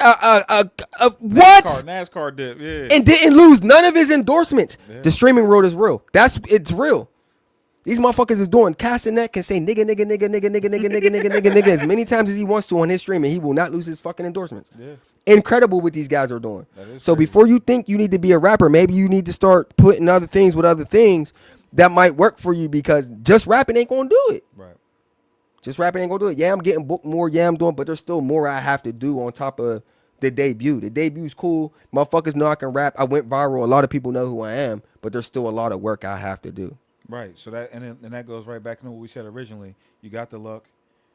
You used that opportunity with your talent, got through with that. Now it's time to build that longevity. Yes, it is. And I think we definitely have it. It's just all about just executing plans and shit. I'm about to start looking into some festivals because our budget is kind of nice right now. So if we have to buy on to a Coachella or we can do that now. So it's like. And you learned the value of investing in those type of things. Yeah, right? Yeah. And I would love to do a big ass festival like that because that's going to lead into sales, right. And that's what it's all about. So it's like if we spend $4,000 for a Coachella, if that's how much it is, if we spend that much on Coachella, we could fuck around and sell 400 shirts. Yeah, you know what I'm saying, and make that shit right fucking back because people are going to buy it. And me and Chrissy have the talent that if we're on any of these stages, we're going to get received. Right. And that'll just be now another notch. Now we got content we could push. Now we got all this we could push from Coachella or something like that. And it looks wavy. And it looks crazy. Yeah. We fuck around and get on off some shit like that because all it's gonna take once we're in the door that promoters are like I have to book them, it's fucking over because all we're gonna do is just keep growing from that. Right. And our showmanship works out that way. It speaks for itself. It speaks for itself. So it's gonna be one of them Uzi Vert type situations where it's just like you done sold personality, so the the performances we have to see Chrissy. Everybody loves the way Chrissy performs. Yeah, one of the top performers I've ever seen. Yeah. I perform. My daughter Wavy Nate is retarded, bro. Yeah. It's like we have so many great puzzle pieces that it's just like, bro, It's only a matter of time, bro. It's only a matter of time, and it's still growing. Everything's still growing. So it's like I get Instagrams and all this shit every fucking day of people trying to fuck with me. I got producers sending me beats off wax and all that shit. It's just like, bro, it's not. You haven't even seen the top of it. You know, yeah, it's still growing. Yeah. You didn't even climb the top of it. So this baddie situation. What's up with the baddies, bro? Man, the baddies. I ain't gonna lie. I fuck with the baddies. We've been kind of touring with them lately. Out on the road with them a lot and shit. But how did it even come about? I ain't gonna lie, bro. It was shout out to my girl Taylor. Taylor was friends with this dude named Diggy. Shout out Diggy. He's the main booking agent for a lot of people. Like real life. Like you wouldn't know it was real life until you hung around him and seen that booking agent life is real life. Crazy, yeah. It's real life. So she introduced us at Icon. Shout out to Icon. She introduced us at Icon, and Diggy was like playing. He's like, "Oh, you gotta come on the road with me one time, gang. You seem like a cool person. You gotta come on the road with me." I'm like, "When's the next time you're going?" He was like, "We're going to New York in 2 weeks. I'm coming." You ain't gonna come, bro. If I tell you I'm coming, I'm coming. And we can take Chrissy's truck if you want to. It's a brand new truck. We ain't gonna break down. We can go. You ain't coming. I'm calling him the day before. Bro, I don't know. Bro, we out. I ain't hearing none of that. And I kid you not, we was on the road with them. And him and somebody else sat in the back. His phone went off the whole entire trip. How much for this one? How much for this girl? How much for this girl? How much for this girl? Is this date available? I'm like, and you get a cut off of everything you book? He's like, yeah, I'm at like 30-something shows for the year so far. And this was like his first year in heavy. He did 30, maybe more than that in his first year. He's already 40 plus in this year. Book him. Quit his job. Booking. He's full-time booking. But I'm watching it, and it's like, now I'm seeing other money. So I'm like, boom. I'm like, oh, these girls is making this much to come out here and just walk out and this and that and this and that. So now it's like, boom.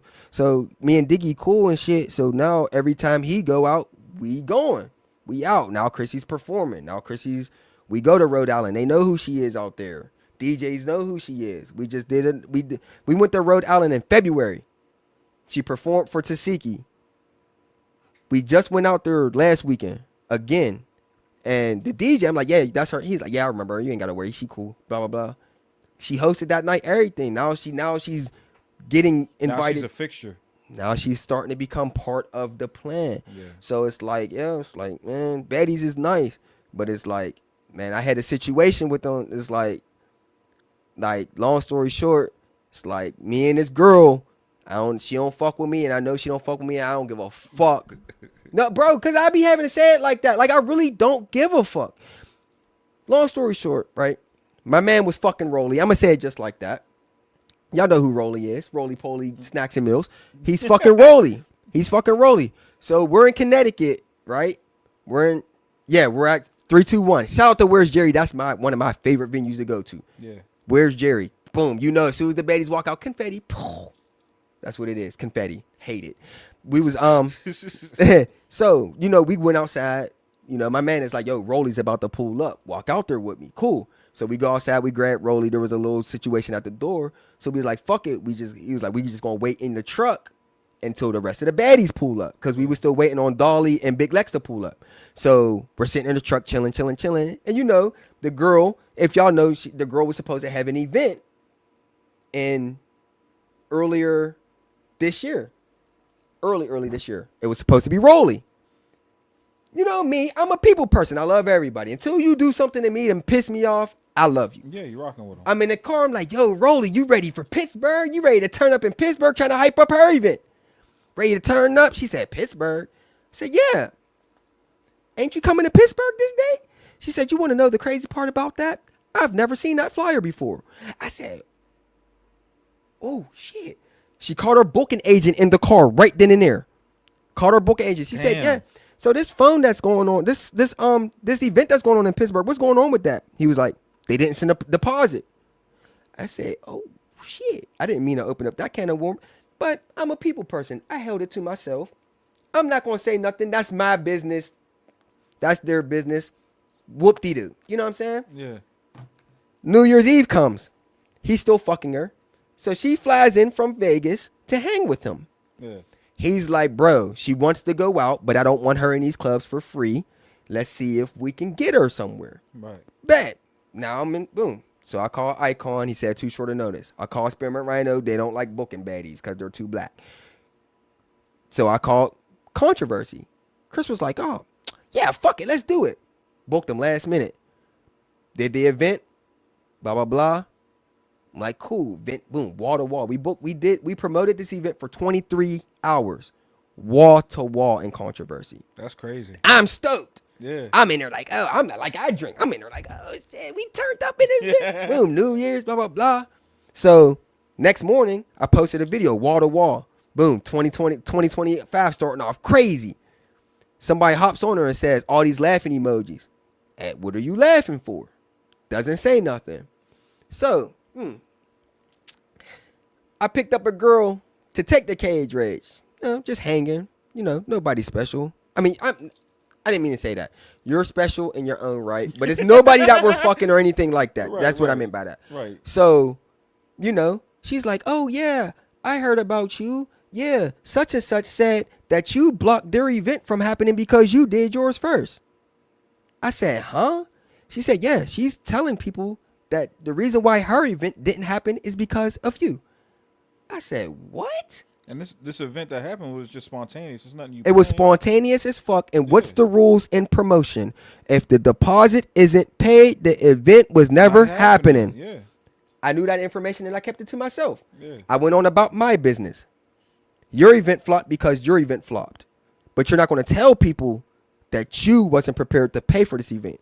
You was going to put the buck on me, which is even more fucked up because it was your fault of why it didn't happen. So she's running around telling people. Why tarnish your reputation when you ain't got nothing to do with it? It doesn't stop there. I'm good with girls. Yeah. I have a lot of home girls. Girl calls me. This nigga's talking shit on you. I had to block him. I said, huh? She said, yeah, this nigga's running around. He told me that you fucking up the money. Turns out to be her artist. Boom. Okay. Month later, another home girl. Yeah, I don't fuck with people when they try to talk about you.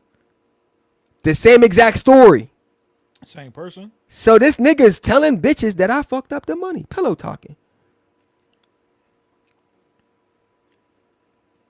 Crazy. That's crazy work, isn't it? Yeah. Crazy work. The shit that I go through and all I do is I care about my growth. I care about my family's growth, and everybody that fuck with me, I care about your growth as well. Providing opportunities. I provide opportunities. I do everything. Like, there's not a ill will bone in my body. Like, you know what I'm saying? Even with the band members that I had, like, motherfuckers was slandering me on the net. You think that's a misconception about you that people have? No, I feel like it's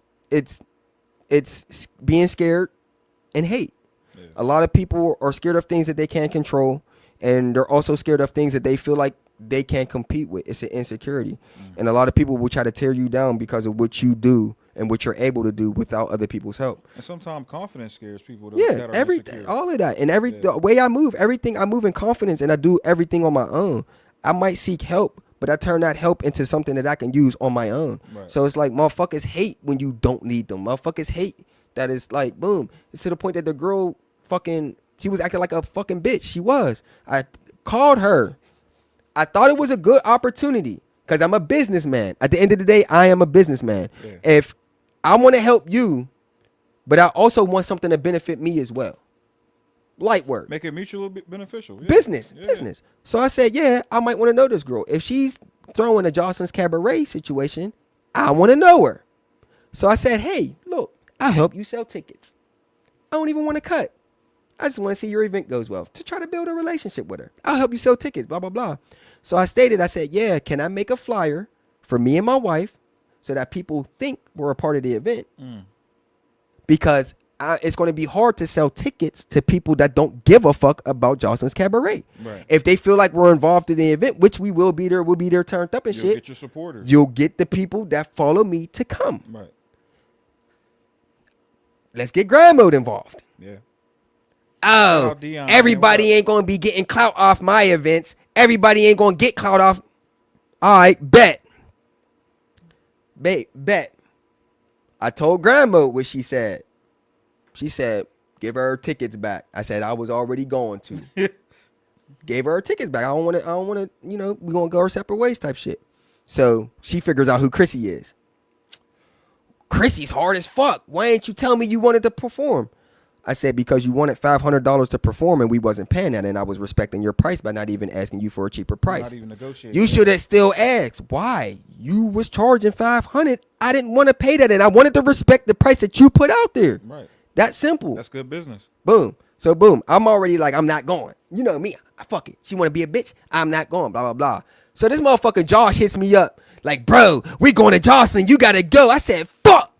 Bro, come on, bro. Like, come on, bro. Long and behold, as soon as people find out I'm going, now they want to go. So now the strippers know I'm going. They want to strip there. So she still made money off of me. Right. And I still wasn't trying to be part of your event. So what do you dislike me for? Like I still showed up and showed. I still showed up. Yeah. I bought a ticket. Yeah. And then people that came with me bought a ticket and strippers paid tipping to dance at your event. Yeah. And I brung one of the strippers with me to make sure she came. Even on bad terms. The day of. Yeah. Why do I get all the flack? I didn't bash you about nothing you did or what you said or nothing. Me and Dion talked about it in confidence. Yeah. But it was still between me and Dion a decision on how we wanted to step with you. So why am I getting all this hate? She's running around telling everybody. She's telling everybody this shit. It's crazy. Yeah, man. People's like, oh, why do you care what people say? Because that can potentially fuck up business. Your name's everything in business. I'm a businessman, and my name is everything. I worked hard for my name to be what it is. Right. And I'm one of the kindest giving people in the fucking world. In the world, bro. You know how many people my wife cooked for a year that don't even live with us? Right. That come in and walk out of our lives all the fucking time? Man, she here going meal. You hungry? Boom. Want something to drink? Get it out the boom, boom, boom. Chill. You can hang here. Let's watch TV or what's on your mind? Anything you want to talk about? You know what I'm saying? We're them type of people because we want to see everybody eat. So whenever you see someone intentionally trying to tarnish your name without reputable facts, it's like, why? Yeah. It's like, why? I'm going to defend my name. But then I say, what did they do to Jesus? What did they do to him? Real shit. You know what I'm saying? So it's like, I kind of expect it. Yeah, I kind of expect it because I do take on a godly manner too. Whereas like everyone has to eat. Everyone, me and her just started working whatever. She got to eat now. Everybody that's affiliated with me have to eat. My city has to eat. Anybody got a kind heart, and if you really in it for the good reasons, even if you ain't part of my team, I'll help them make sure you eat. Yeah. It's that simple. It's that simple. It's that simple, bro. No, man, you touched on a lot, and I think it's important that people see the growth, see from where you came from, doing it yourself, making the beats, to parlaying all of these opportunities that you had into other opportunities, and not only that, you realized along the way, you know what I mean, from what I gathered, that it's more than just music, but you always find a way to parlay the music into these other opportunities. Got to. Everything has to be a stepping stone. It's like nothing could be unturned. Yeah. And it's like even on days that I might not be making music or days that I just want to lay in bed, I'm still on my phone looking for the next play all the time, always looking for the next fucking play. Yeah. So it's like, you know, she's going to work out. She's going heavy. She's heavy. Second season, the debut drops. Numbers is still looking good. Yeah. What drives you to keep going like that, bro? Even after like years of doing this, like when you're in those low moments, when you're in those high moments, what keeps you going like consistently? What keeps you going and not giving up? Because we've seen a lot of people come and go, right? What keeps me going is the fact that this can take care of generations. Generations after my daughters, their kids. Just imagine if I can become a billionaire off this shit. None of my generations after me will ever have to work a day in their life. Never have to work. And I already don't believe in work. So it's like I'm one of them types that, I might have to work here and there, but I don't believe. Me and my mom will have a million arguments because she's getting ready to retire. She's worked her whole fucking life, and she's just now like, I don't want to work no more. Like, I'm just tired of working. And I'm like, I'd rather hustle than have to work. I'll sell fire sticks. I'll fucking studio beats. I'll sell, bro. Fire sticks. The year we lost our job, the year me and Chrissy lost our job, we paid all of our bills off fire sticks. That's what's up. Mortgage, off fire sticks. Yeah. I mean, I said I got an extra Fire Stick.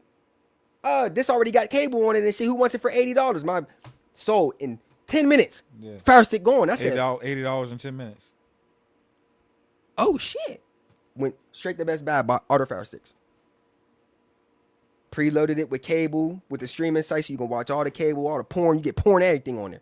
Watch that. You can watch all the games, fights for free, boom, boom. And you still got the other site to watch any movie you want, any TV series you want, boom, boom. $80, boom, boom. Cool. Gotta pay that cable bill though. Cable bill is $27 every 3 months. You better make sure you pay that, or your cable. Don't call me when your cable get cut off. Right.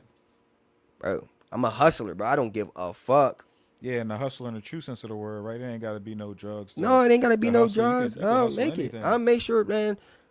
We haven't had a career. We've lived in our house for 11 years. We haven't had a career since we've been living there. Yeah. We've always been hustling. Yeah, I might get a job sometimes, and then I'm quitting that motherfucker. Boom, might do this. Chrissy, boom. Chrissy worked for a fucking cleaning company. Mm-hmm. I said, fucking start your own cleaning company. Yeah. Now Chrissy's got a fucking Dollar General contract. Yeah. A multi-$1,000 fucking contract. I'm her employee now. I work for Chrissy. Y'all, I'm going to go dust Dollar Generals. Yeah. Money's way crazy.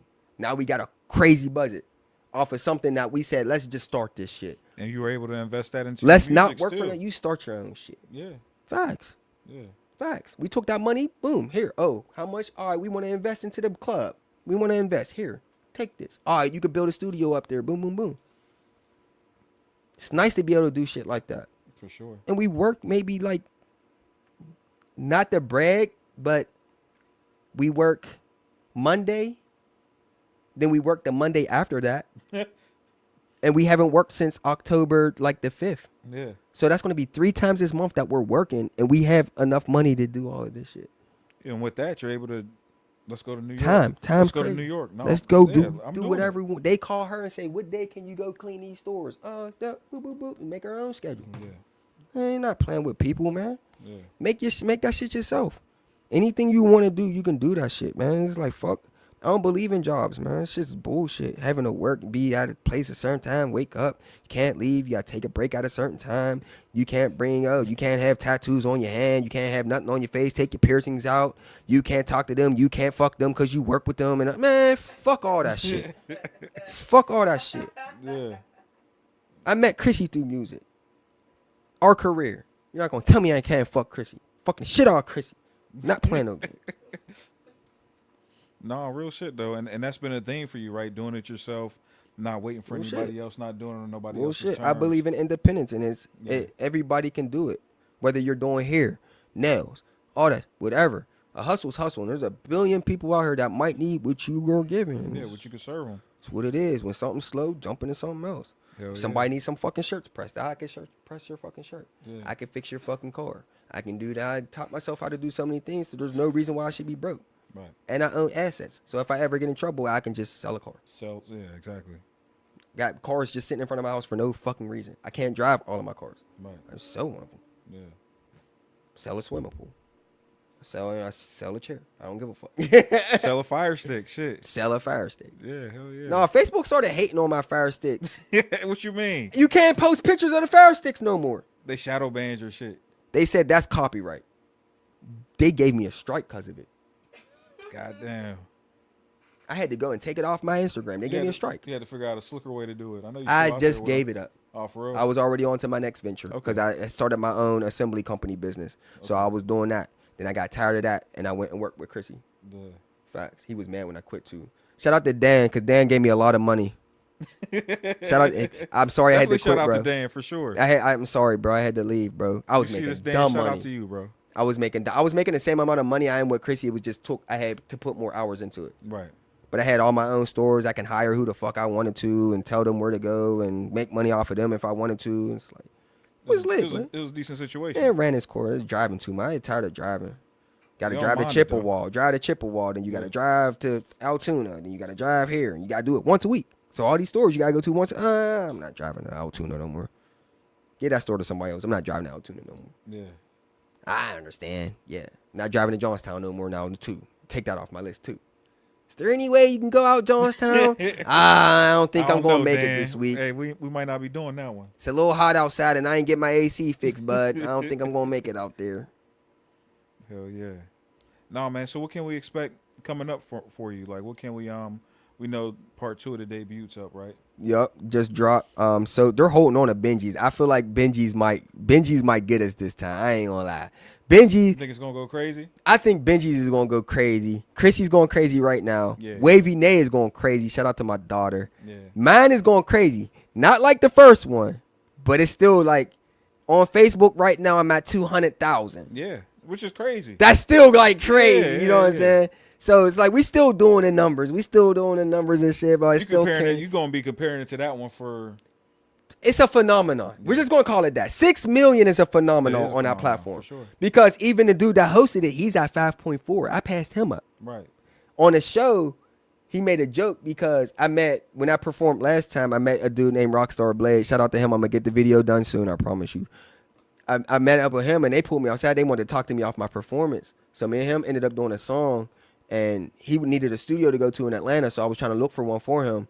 And he told Tana I wanted to come to the studio. That's the host of the debut. Mm-hmm. So when we got to the joint, he was like, yeah, you know my man Rockstar. He was like, yeah, I heard you wanted to come to the studio. He's like, yeah, you remember Tsunami Fly, the dude that got more numbers than you on Facebook? And it's just like, that's how he said it. Yeah, that's how he said it. It's exactly how he said it. So it's like one of them things where it's just like, man, hey, I don't think I'll ever touch 6 million on the debut ever again, because it's one of them things that what happened, and that's may be the only time it was supposed to happen. Yeah. It's a phenomenon. 100%. Facts. Because there's people that already have a social media presence that ain't doing that. Right. They're not doing that. So it's like there's something that I did right. That motherfucker said we want that. It touched it. Yeah. It touched that algorithm. It touched them. So it's like you get your little bit of hate area. Yeah, that's supposed to come with it. They're lip singing. That's the platform. It's the way the platform is. Shut the fuck up. Yeah. But I don't never say that. My mom be on everybody's comment. I be like, Mom, chill out, bro. Like, this is what comes with it. Yeah, I don't be worried about that shit. Yeah. Like I said, it's an insecurity. A lot of people are just insecure, man. A lot of them be just like some little kid anyway watching. Like, they don't even know nothing. Just trying to. This is what I learned about that. What comes with that. Like, if you ever watch and you see some of the celebrities on live or something, like, people be like, oh, I love you. You're the best. And somebody be like, man, fuck you, you dumbass. And they be like, what? What you say? Because people respond to the quicker than they will the positive. So sometimes people will do it just so you respond to them, and they don't even feel that way. And that shit do bring traction to their social media, too. You know what I mean? So sometimes it's just that, too. People just want to get some attention. They want to get your clout. I like it. I know it. Like I said, 6.4 million ain't 6.4 for no fucking reason. Yeah, Mr. 6.4 million out here. Swear. Yeah, man. So, and it's still climbing, man. It might hit like 100,000 every like 5 to 6 days. It might go up another 100,000. I'm sitting waiting for it to go up 100,000 views. like it's not 10. It's 100,000 more people seeing my shit. Like, it's crazy, bro. That's beautiful though. So we got the second debut out. What else we got? I'm working on my album, New Year's. I'm dropping it on New Year's. It's some sexy shit. Mm-hmm. It's gonna be called Freak Chronicles. It's gonna be all nasty music, all R&B shit. Chrissy's about straight R&B. I mean, there might be a couple rap verses here and there, but all the hooks are mainly R&B and shit. Okay. Chrissy's about to drop 412 Forever on the 21st. Yeah. So that's a big drop for her. Wavy Nay just dropped her single. I don't remember what it's called. I'm sorry. You uploaded it yourself, so I didn't really look at it. She just dropped her single, the one that she did on the debut. So that's out now. Oh, that was smart. Yeah. And other than that, we just getting ready for a couple more baddie situations. Bad Baby's coming on the 1st. And then the baddies are recording right now, so we might take this time out to really focus on the music side of it. Yeah. So they're doing Baddies USA. So as soon as Baddies USA is over, right back on the road. Right back on the road. Building relationships, all that shit, bro. It's nice, bro. Yeah, no, you're doing it the right way, bro. You're doing it organically. You're letting the music speak for yourself. Mm-hmm. And it was a slow burn, right? Like, it ain't happened overnight. Like, it's gonna feel like overnight to some people who were just now catching on, but this isn't something that happened overnight. Yeah. And that's why I tell you, that's why my platform is so important in that way, because we want to let people get to know you. I feel like once people get to know you and they know who people truly are, they're more invested. No, this was a you. great interview, bro. This was a good interview. It was a Appreciate pleasure. It was a pleasure, bro. I appreciate you, man. I've been looking forward to this for some time. Tell PK to come down. Come fuck with me, PK. I got you. We can schedule PK and then we can eventually get her down here and shit. For sure. Absolutely. Tonic, shout out to Tonic. Yeah. She trying to be a part of the squad. I'm gonna see if she cut out for get her in the studio one day. Like get it. Tonic gonna have to do it for sure. She'll be alright. She's a good artist. Yeah. I've been watching Tonic for like over a year now. She's a good artist. So you already know. Mhm. Yeah. No, man, I loved having you. I'm looking forward to everything you got going on. Anytime you want to come down, let me know. We'll talk about the PK for sure. Definitely. And you know, I mean, it's fun to do these type of things because I built some of these relationships throughout the years. It's a good way for us to connect and have a conversation, build, chop it up. And I always hope that it's insightful for the viewers. They get to learn something because you're a person to learn from. You know what I mean? You stay consistent. You told us a lot about doing it yourself and the benefits of doing it yourself, and you're a product of that. So thank you, brother. Appreciate you, bro. It's no problem, bro. Anything anybody needs, man, hit me up. If you ain't ever screwed me over, I'll probably give you some information. For sure. Tell them how to get a hold of you one more time on social media. Tsunami Fly. There's a T at the beginning. Tsunami Fly on everything. Yeah. Troy Mitchell on Facebook. I'm on Facebook a lot. I make a lot of my money off Facebook, so I know people are like, oh, why ain't you on Instagram? I'm on Instagram too, but I post a lot on Facebook. That's where you're the most active. For sure. And I'm Marley. We're down here at the Marley State of Mind podcast, the world's dopest podcast, down here at a Bunch of Bulls Studios. I'll be here next Saturday with another amazing guest. We also have Stash Spots. Jesse and the boys, they do a smoke rating joint. You know, they smoke a couple different brands. That's hard. They rate them. That's hard. You know, funny conversations come out of that, of course. Niggas tied up and shit. Yeah, that's hard. My man Greg comes down. What's the name? I keep forgetting the name of Greg's shit, Jesse.